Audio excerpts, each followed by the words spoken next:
pour lancer ce débat, on va commencer tout simplement par un petit extrait d'Anas Perry, donc, qui est paru chez Actu SF, le roman qui s'appelle Botian. Vous allez voir, sympa.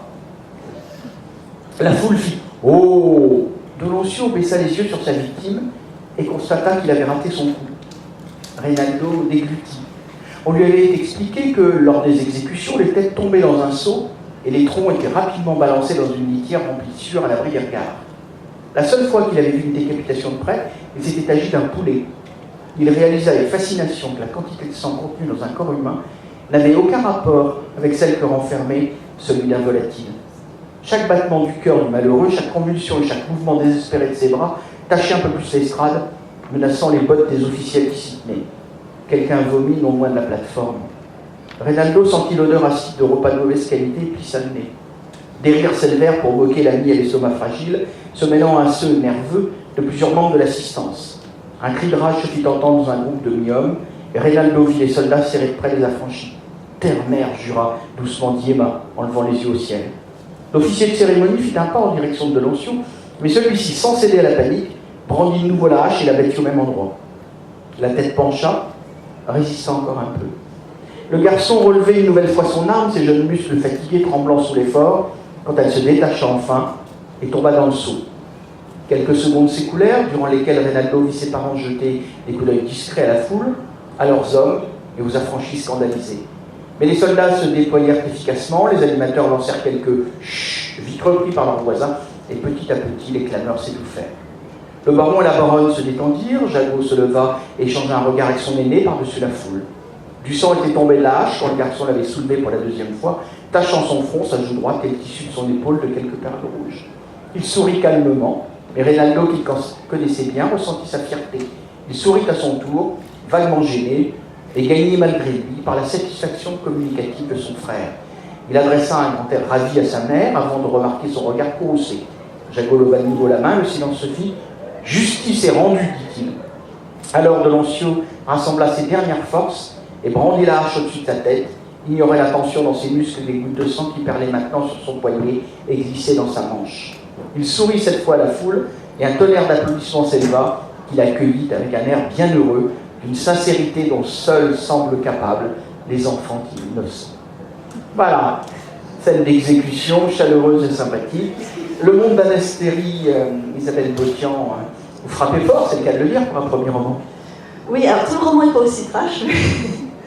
Oui, bah c'est... En fait, Anas Perry, c'est un livre que j'avais écrit il y a plus de 10 ans. Et que j'avais proposé à des éditeurs qui avaient reçu des échos assez favorables à l'époque, mais voilà, qui n'avaient pas réussi à passer le cap de l'édition. Ça avait été assez encourageant pour un premier contact.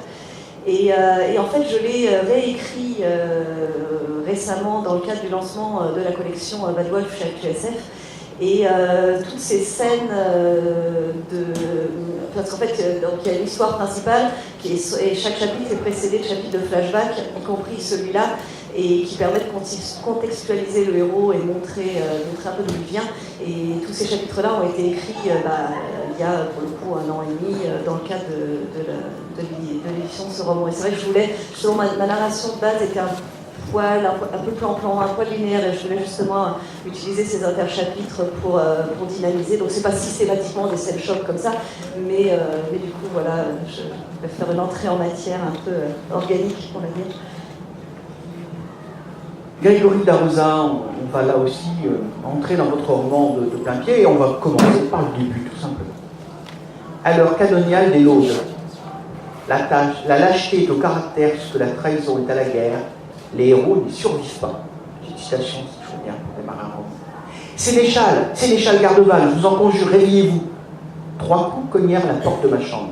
J'en sursautai tout à craque, faisant bellement grincer le bois de mon lit.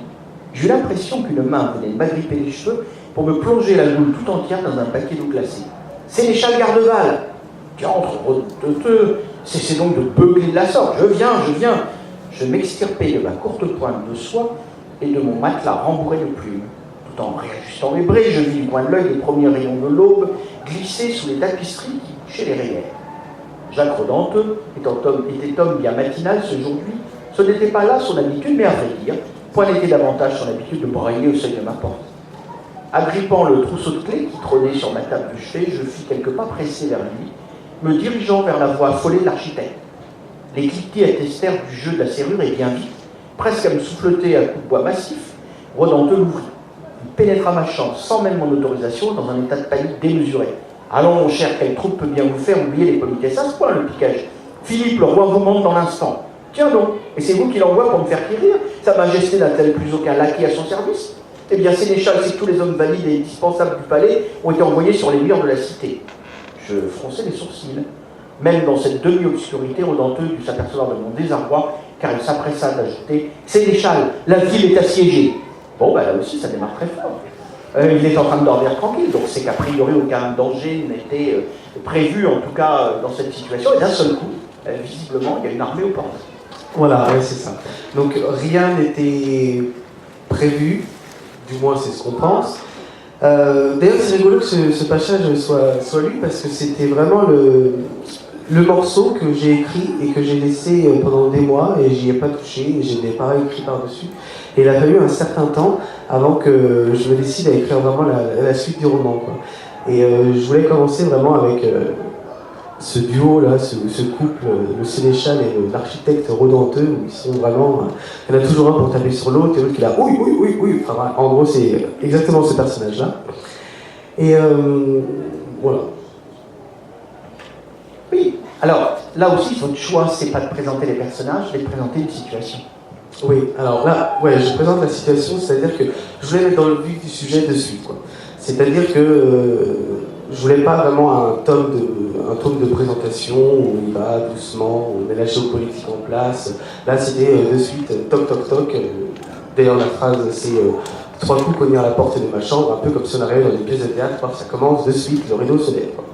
Et donc on y va, et c'était vraiment ce que je voulais pour ce roman, c'était d'y aller, et on découvrira comment le sénéchal devra défendre sa vie, au péril de sa vie parfois, avec plus ou moins de réussite aussi.